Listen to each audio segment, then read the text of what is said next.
Tires, kick the tires and light the fires. It's about kicking tires and lighting fires, brother. Good mythical morning, everyone. It is the notorious, glorious V, the Guerrilla economist, and the main man, the producer extraordinaire himself, aka CJ. And we're here giving you the news, the views, and all the information important to you. Check us out, roguenews.com. Follow us on Twitter at Real Rogue News, and Rogue News on every single podcasting app known to humanity. Now, if you see some funky stories on the Rogue News currently, please understand that we are still going through some mid-cycle refreshes, so you might have some wonky stories up there, like the Sondel confirms quid pro quo, and some crap posted from Politico. Please understand, I hate Politico. I'm not a supporter of Politico. And just want to let you guys know that with the heads up. But that all out of the way, guys, check out our sponsors, our paid sponsors. Listen, YouTube Apocalypse 2.0 is on its way. It's going to wipe out the majority of your channels. And soon with the new guidelines. Did you see the new YouTube guidelines, bro? I did, V. I did. Draconian. Dude, they can just eliminate your channel willy-nilly based on their own discretion without any warning. They I kind of get it at this point because, dude, let's be expensive. Let's be straight up here. It's expensive trying to host videos, bro. I mean, how much bandwidth can they possibly have before it's like, teetering on the brink of ridiculous, right? Right. I mean, well, okay.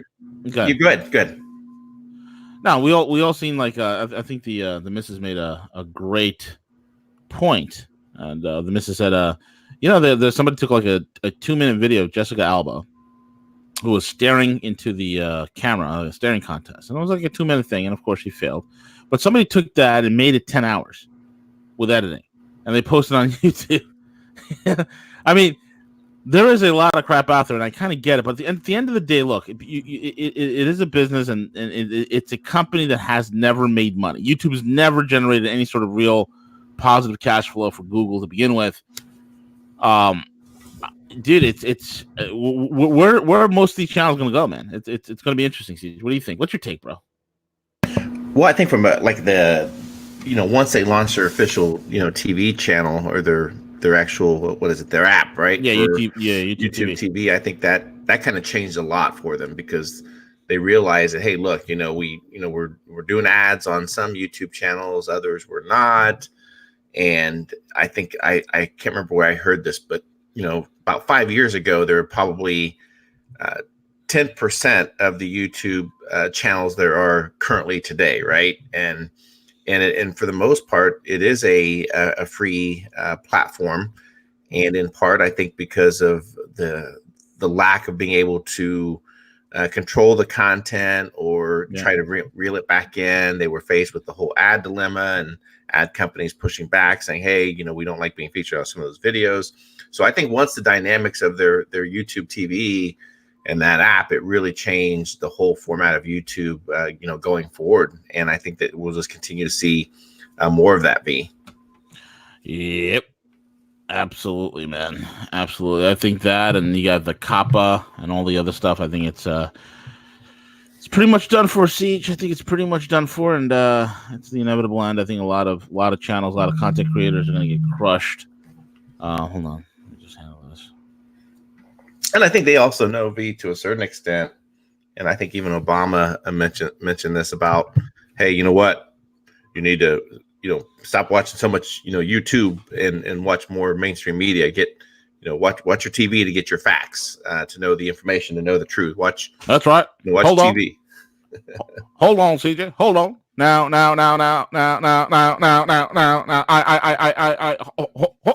on, CJ. That's exactly what I said. I said you need to watch your TV to get your mainstream information. Because if you don't have your mainstream information, you don't watch your TV. You don't want to be on InfoWars. You don't want to listen to that guy, Rogue News. You don't want to do that. Hold on. Now, Michael, I'm Michelle and I. Oh man, craziness, bro, craziness. How was your Thanksgiving, by the way, bro? My Thanksgiving was great. We got the majority of the family together, lots of food. We do it at this center called the Bower Center because our Hispanics, they like to reproduce, so we have several extended families. So Yes. so long story short, it's a pretty big crowd, and yeah, so we have it. My niece is the director of the center, and they're nice enough to let us go in.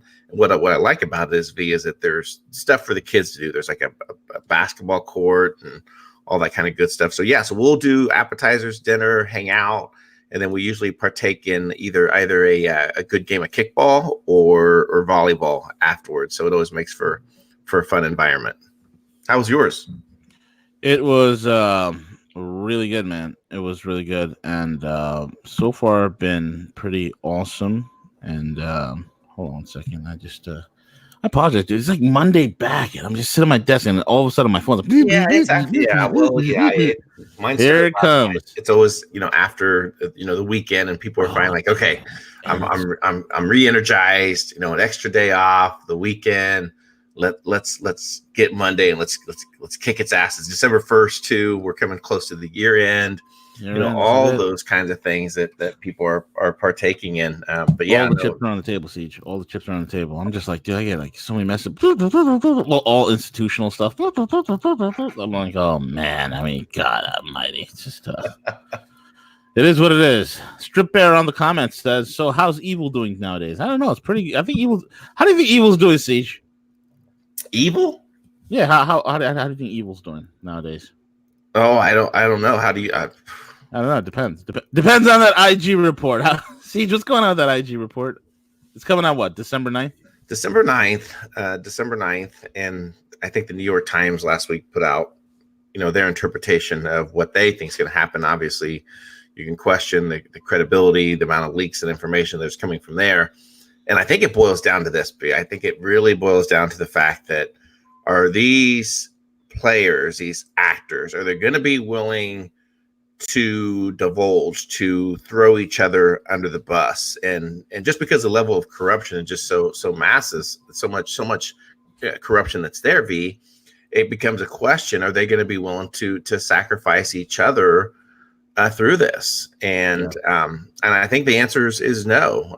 I think that in part it'll come forward, and this is again just my opinion. I don't have any insider information or anything like that, but I really think it'll boil down to a procedural error and lack of oversight of that they will say that this is a result of this is why it happened. It was a procedural error. It was a lack of oversight. I doubt that they'll cross that line into criminality. I know there's some people that really think it's going to, and it's going to open up this whole thing, but I just don't see it happening. There's nothing that in particular that I see that's changing that. And in fact, I'm actually very concerned. I'm actually very concerned about concentrated efforts now to go strictly at the jugular of Rudy Giuliani, and whether Trump will allow that to happen. I think that's the risk that he's in, and I didn't come up with this myself, but an interesting fact is that the current, I think it was the feds, the New York Circuit Court, under federal guidelines, are the ones that issued the subpoena or the warrant for criminal activity for Giuliani to take a look at this. And from my understanding of who signed off on that is that Barr had to sign off on that. He had to review that criminal indictment probe to say yes, go ahead and issue this to Giuliani. And he came back and said it wasn't so scripted, but Giuliani is a smart man. He really is. Right. And I just really question, and I went back and I rewatched his interview that he did, because I think he was smart. Unlike Roger Stone, who, how they put the gag order on Roger. So he had very little airtime TV wise to go out and discuss things. And I'm sure they'll do the same thing to Giuliani here pretty soon.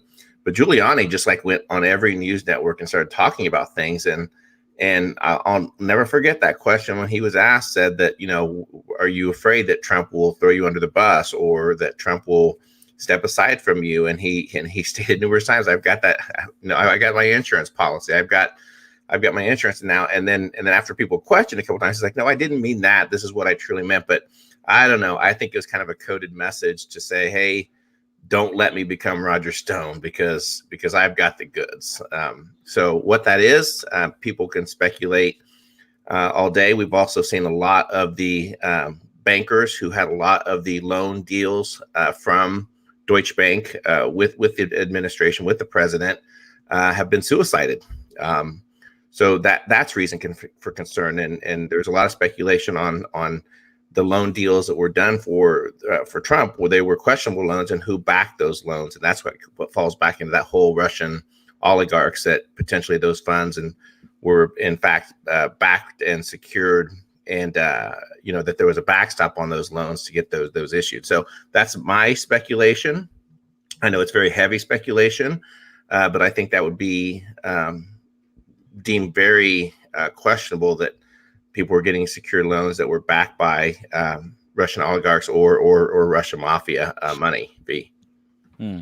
Well, there's an old saying in the clinical world, and a shout out to Crypto King USN retired over in Japan, land of the rising sun, one of my favorite countries on planet Earth.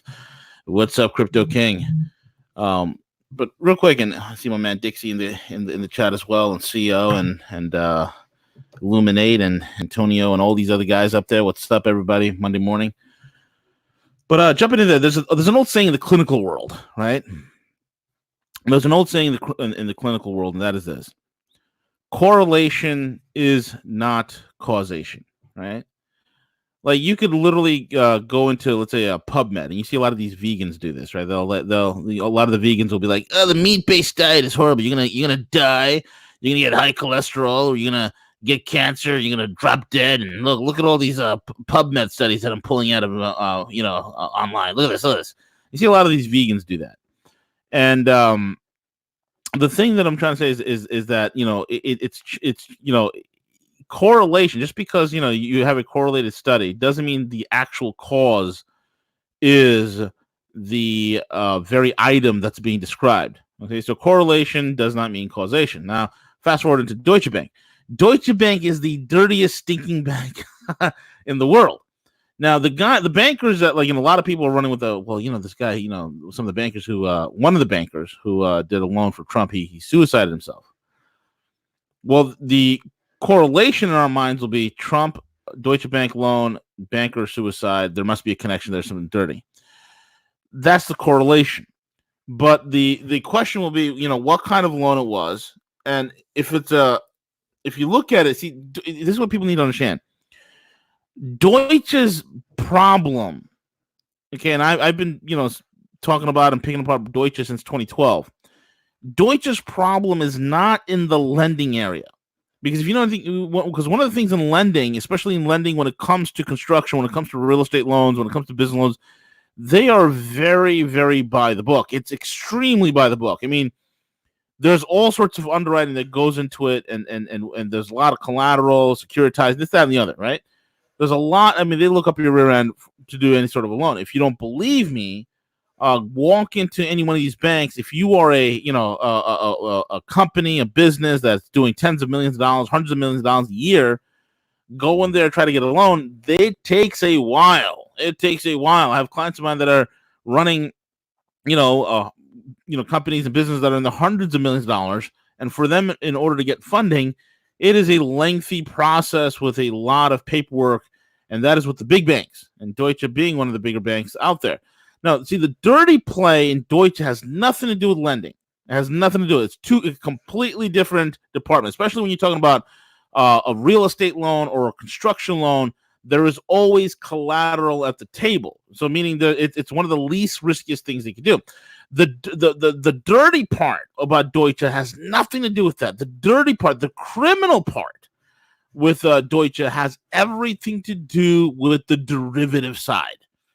That's where the criminality. You see, I do a lot of business with JP Morgan, a ton of business with JPM. One of the, you can say it is the kingpin. It is the mafia don of large banks that are out there. It is JPM, but I do business with them. Now, if JPM does something, let's just say there's one of the compliance people that I'm working with, or one of the bankers that I'm working with at JPM. I get a collateralized loan from them for $2 million, but then all of a sudden that person goes ahead and whacks himself, or gets whacked, does that mean that there's a connection to me? Not at all. The only connection would be that this person issued a loan. But the thing is, JPM on the back end, just like Bank of America, just like Goldman Sachs, just like BlackRock, just like any one of these large institutions, their criminality is not in the loan aspects of things. Their criminality is in the derivative aspects, because that's the very area that they love to play. Why? Because number one, regulators don't fully understand derivatives. Number two, by the time a regulator even catches up to even one tenth of 1% of the criminality that they have committed and or fleeced out of the markets, it's already too late. So the regulators, which are also bought and paid for, are always behind the eight ball, and this is what makes banks so dangerous, especially Deutsche, JPM, and all these other big, larger banks. On the derivative side, you have a massive amounts of shenanigans, and that's the criminality. That's what's causing the hyperinflation in the marketplace. That's where we're seeing this mix up in the mark to market and all that. But in terms of lending, I wouldn't worry about it, man. Yeah, very, very interesting. Regardless. So if it gets played out again, I'm not saying December 9th. We'll have to see what information comes out. And am I optimistic? I think I've kind of started to focus on other things, primarily for myself. And the reason that I say that is because I think that we potentially could be entering a different time. And the information, I'm not sure if you saw a lot of interesting articles that came out last week. And, I think there's grave concern when you talk about the fact that, again, we're still continuing to see a decline in health in the United States in regards to longevity or life expectancy. We're starting to see a lot more people. The lack of the birth rate is on decline as well. Yeah. And gosh, I don't want to think that these controllers have checkmated us into this future of what they want and what they want to build.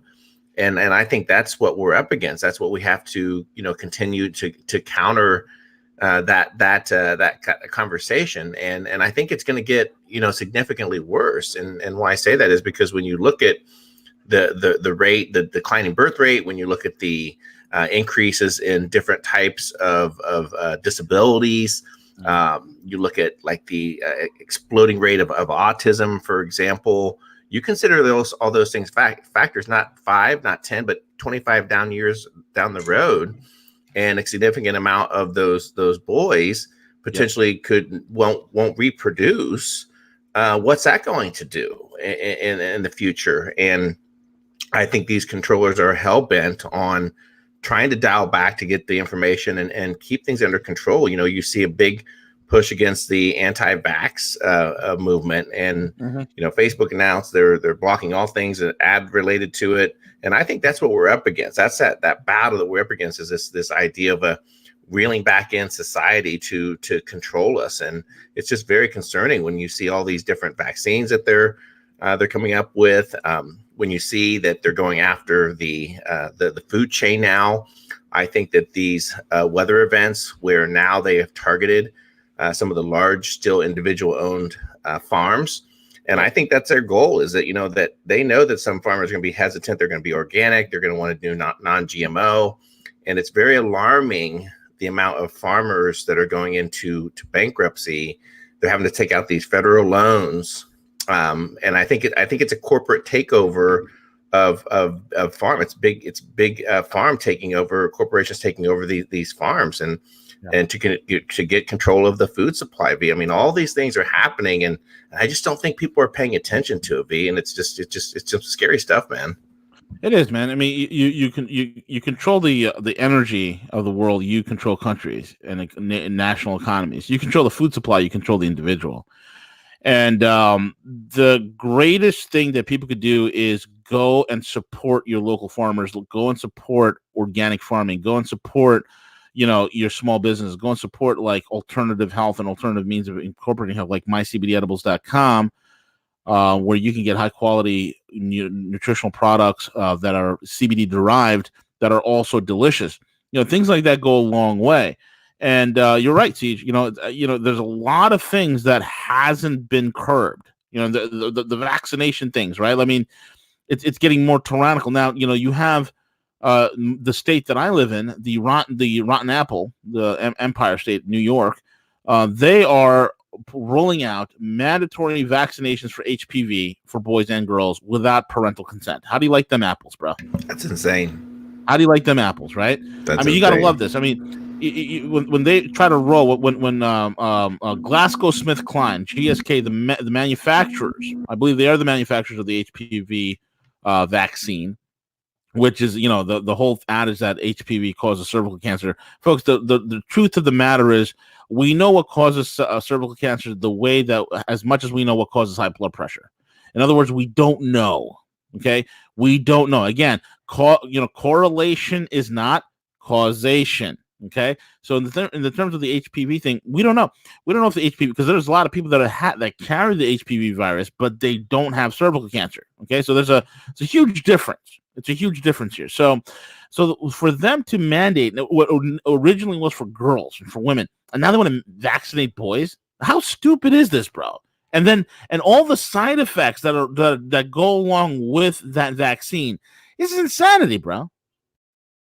Yeah, it is, and there's been a few states that have passed these rulings, and then also a few other states that are removing any type of vaccine exemptions. I'm fortunate. I happen to live in the state of Indiana, where we still do have the religious exemption, and I have to fill that out, each year for my boys. And potentially that could get changed in the future. I guarantee you they're going to look to remove all the exemptions, going forward, for that. And that whole idea, what you mentioned in regards to, the whole natural healthcare, I believe there was another prominent anti-CDC, anti-FDA.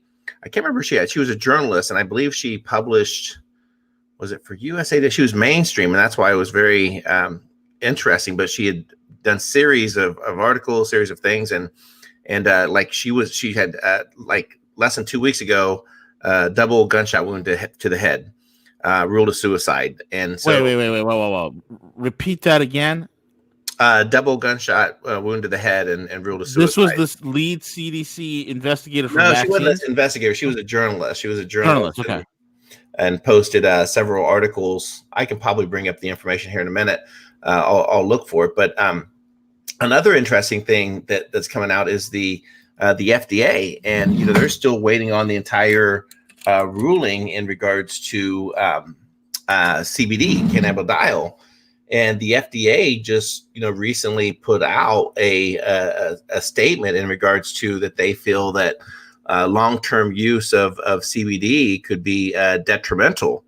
And so essentially, because CBD in itself is already in a prescription medication, now they could be specifically dealing with an issue to basically to roll in certain mandatory things regarding CBD. And this is after the fact, and so we're still waiting on the FDA ruling for that to take place. So now we have a government agency who probably the FDA, the CDC, are responsible for green lighting the entire opioid addiction, right? That's how those things were eventually passed. But now they're coming forth and with other information saying, hey, look, we're concerned that these CBD products they're dangerous, in fact, and these are the same controllers who have green lighted these medications.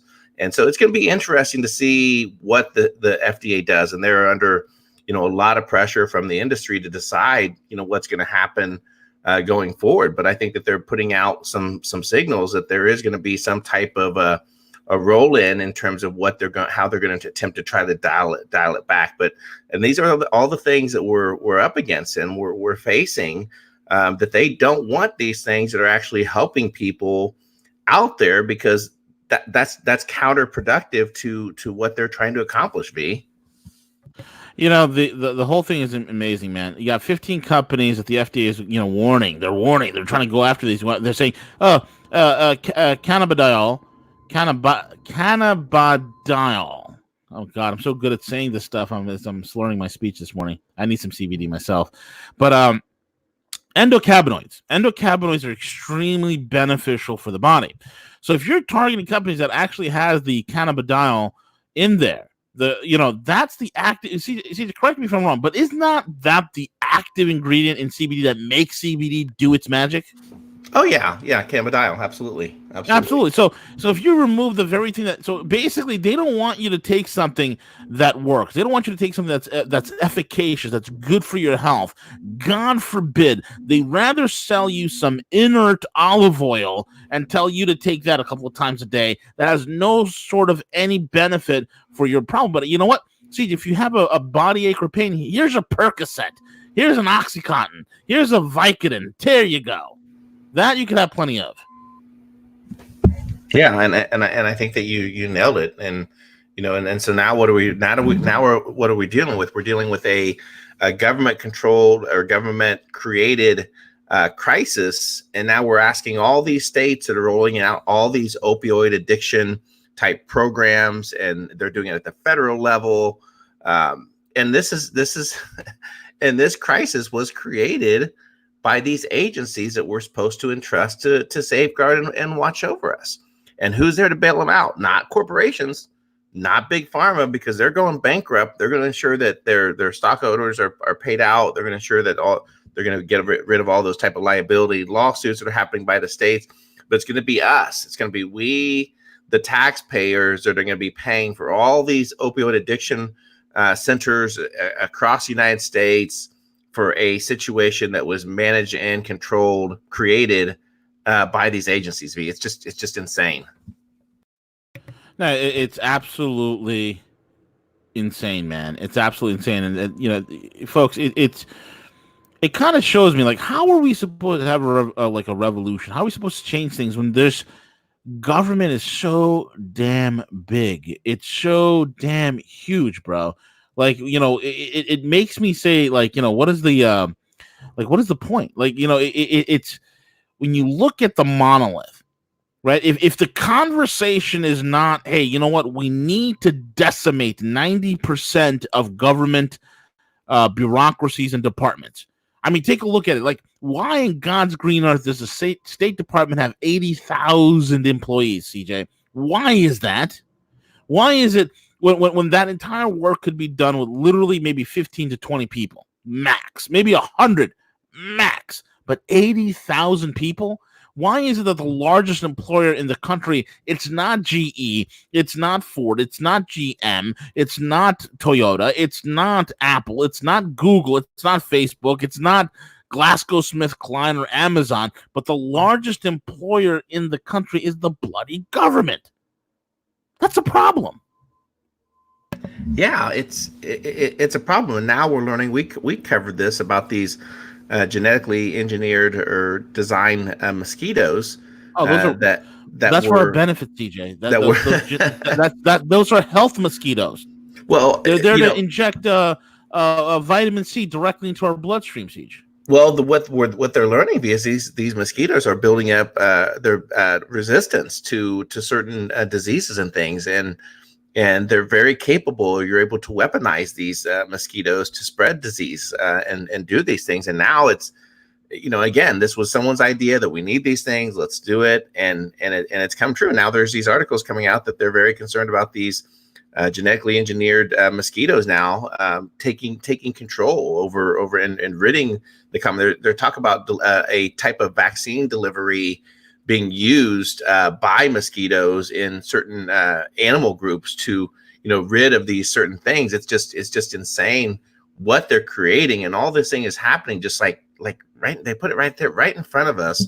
But unfortunately, we don't talk about it enough, and I don't know what the answer is. I mean, we do a whole platform on health and cover these topics.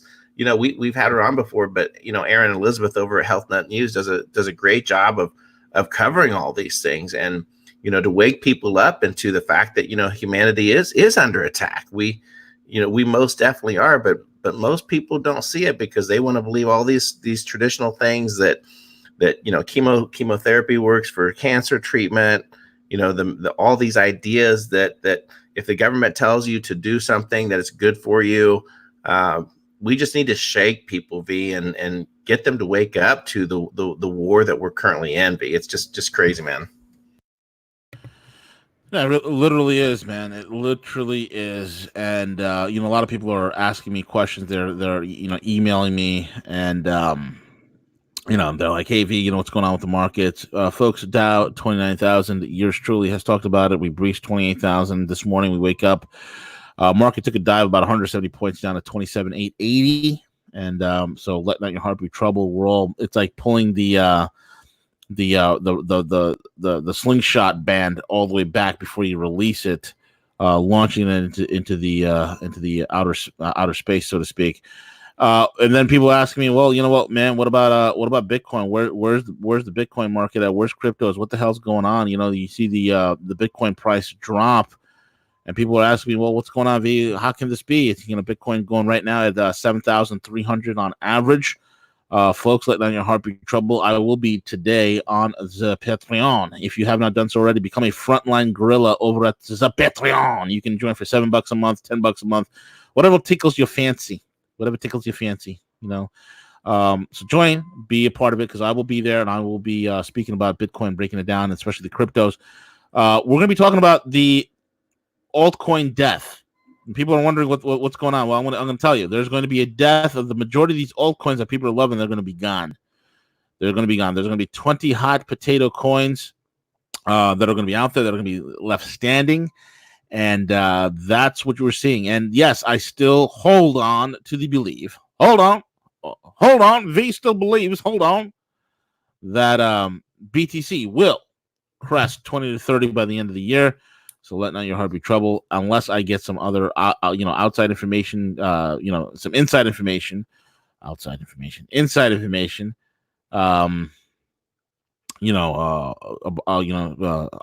stating otherwise, but a lot of things, a lot of turmoil in the world, Siege, a lot of craziness is happening, brother. A lot of craziness. Yeah, it's really shaping up for an interesting 2020. No doubt. Yep. All these things to be mindful of, but I'm not sure if you saw this over the weekend, V, but I believe there was another, I can't remember the specific one, another crypto exchange. Siege, hold on. Before you get into the crypto exchange stuff, right? Mm-hmm. Jay Powell. Listen to this. Jay Powell, the chairman of the Federal Reserve, which is about as federal as Federal Express. Jay Powell has just put out a statement that they want new Federal Reserve proposes that new rule to let inflation run hot ahead of the next recession. Bam! What does that mean? Oh my God, we're heading for the biggest bubble ever, man. That's what it's going to mean. It has now considered launching a new rule that will let inflation run above the imaginary 2% target makeup. See, here's the thing. Why is this significant, folks? When we've been running a zero interest rate policy for the last several years, when we've been running and soon to be, we want to run a negative interest rate policy, NERP, right? Mm-hmm. So you can't keep at a zero interest rate policy and then let inflation run up above 2%. You can't keep it at 2%. Excuse me. What I'm trying to say is you can't keep, ZIRP, zero interest rate policy, and 2% inflation at the same time. You can't do it. It's impossible. Somehow the system's got to break. So they have to adjust the algorithms a little bit. Okay. So now the algorithm is going to say, hey, you know what? In order for us, and folks, look, the real inflation rate is between 9.75 and 9.75 and 10.2%. You could see that in the actual aggregate, which is in the market of commodities, which, especially if you're buying, food staples, fuel, this, that, and the other. They're doing their best to do the mathematical gymnastics in order to keep the artificial rate at 2%. If you believe that the current inflation is at around, right under 2%, I have a bridge in Brooklyn to sell you, folks. A bridge in Brooklyn to sell you. So now, what does this mean, V? If they are saying, okay, that, hey, you know what, we want to let it slip past 3%, we want to let it go a little bit, we want to loosen it up a little bit, Folks, that means, okay, we are leaving ZIRP. We're leaving zero interest rate policy.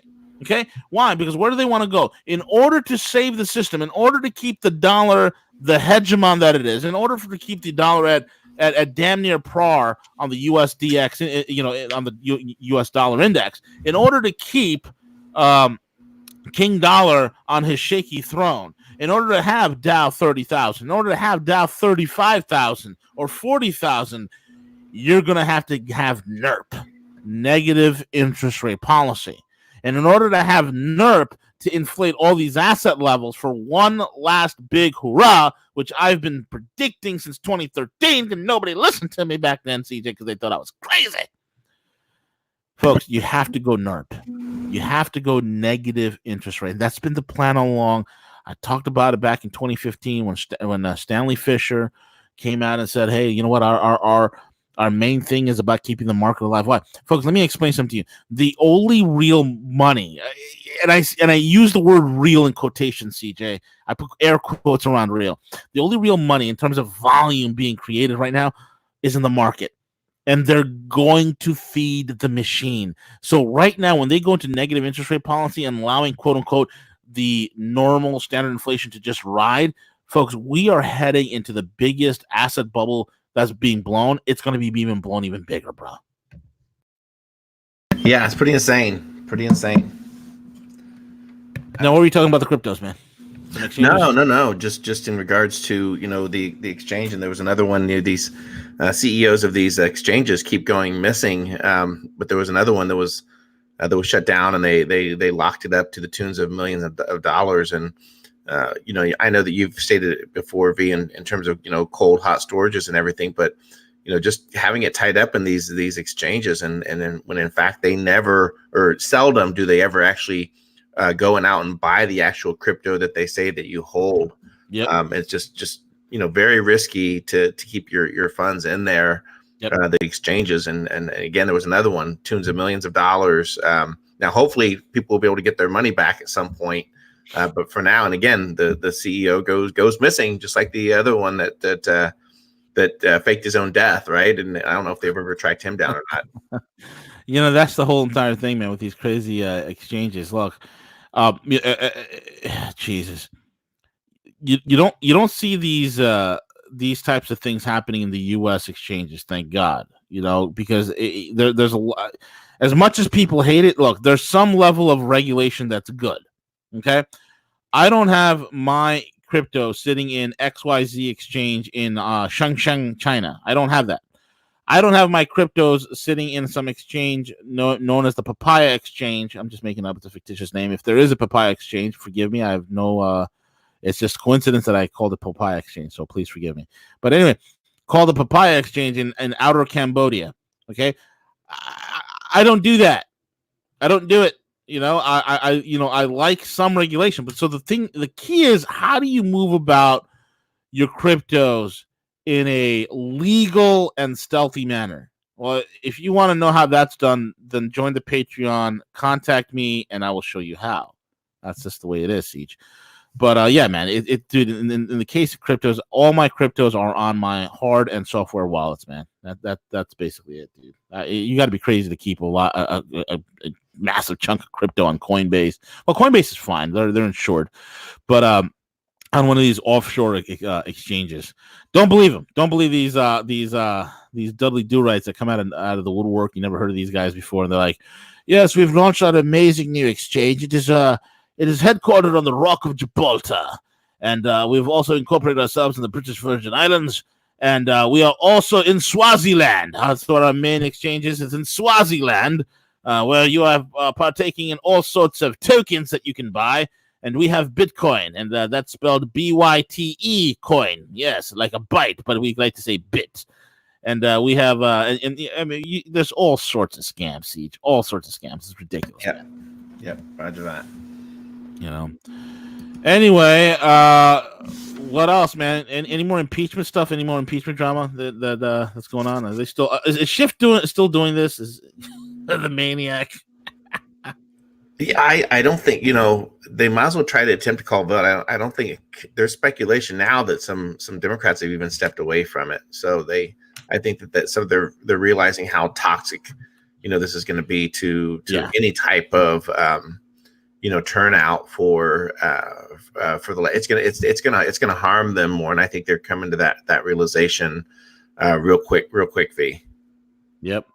Did you see that Joe Biden speech? I want to close out with that one. Did you hear that? That was strange. I kept looking at his lips to see if somebody did like a voiceover on it or something, but I don't think that they did.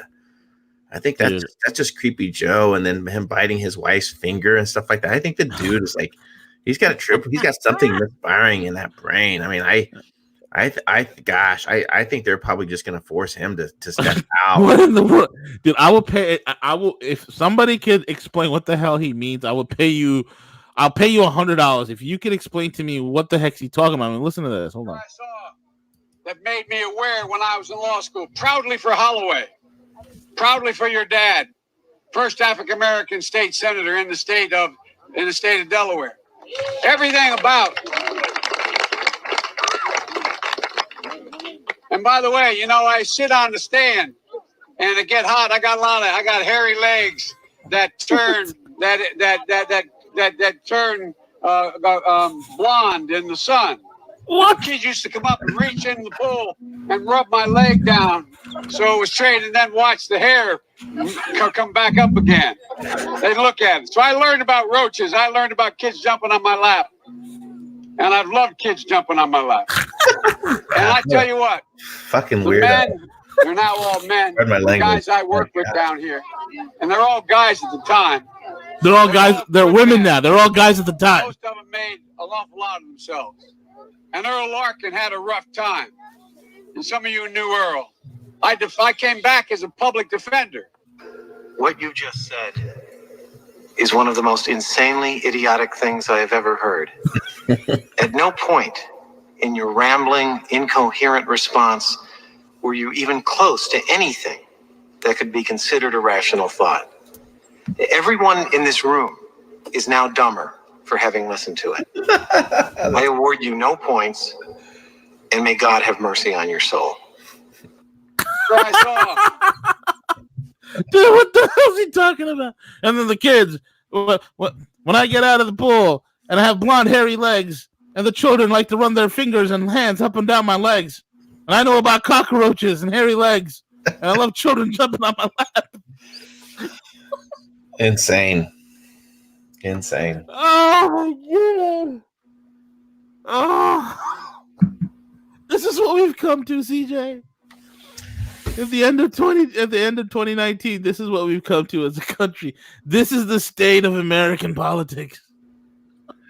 Yeah, there is a pretty good discussion out there. I'm not sure if you've listened to it yet, V, but one of Joe Rogan's listeners had the idea to put Tulsi Gabbard and do a podcast with Jocko. Oh, that was awesome. On Rogan. That was a great one. Yep. Yeah, one of my favorite people. Yeah, it resonated significantly on a lot of points. I think there were some points that they missed out on, but it's definitely a worthy podcast for our listeners to go check out, go listen to, and then also just the amount of attempt and that message resonated when they say that, look, to think that one person is going to go, to DC and make that change, and they talk specifically about how the system is just so broken that we've allowed these two monstrous parties to dictate everything about American politics and everything. But yeah, it really resonated on several different levels, and there's a big push right now. Tulsi's made the proper amount of donations to be in the next debate. However, the Democratic Party is refusing to honor one of the polls that has, or I can't remember how many polls you have to qualify in as far as percentages, and they're once again their shenanigans saying, oh, well, that poll doesn't count because it's not reputable or something like that, because she's a disruptive force for the good, and they're doing everything that they can to demonize her. Gosh, it's just insane. But anyway, that's a long discussion about that. But go check that out. It's a good podcast. Absolutely. Siege, that's the end of the show, folks. Thank you all for listening. Listen, if you haven't done so already, hit the subscribe button, hit the notification bell, hit us with a thumbs up, because we're here. We're the rational, we are the rational. We're rational. I'd say we're pretty rational. We're not any sort of extreme over here. And show your love and support for us, folks. Check us out on all the platforms, and make sure you go to mycbdedibles.com. Get something from there. Get yourself a cup of coffee. Get something that going there supports the show, and also check out the Patreon as well. That's about it. And also, hopefully by the end of this month, I will have a full-on, official, full-blown, legit, regulated, institutionalized platform up and running for all you lovely ladies and gentlemen to go ahead and purchase Bitcoin, gold, cryptos, whatever the hell you want, privately, securely, and safely, from the comfort of your own home, Siege, from the comfort of your own home. So it's all possible. Sweet. Yes, sir. And with that being said, we're at the end of the show. We're over now, brother. Say peace out, CJ. Peace out. Be safe, brother. Latest.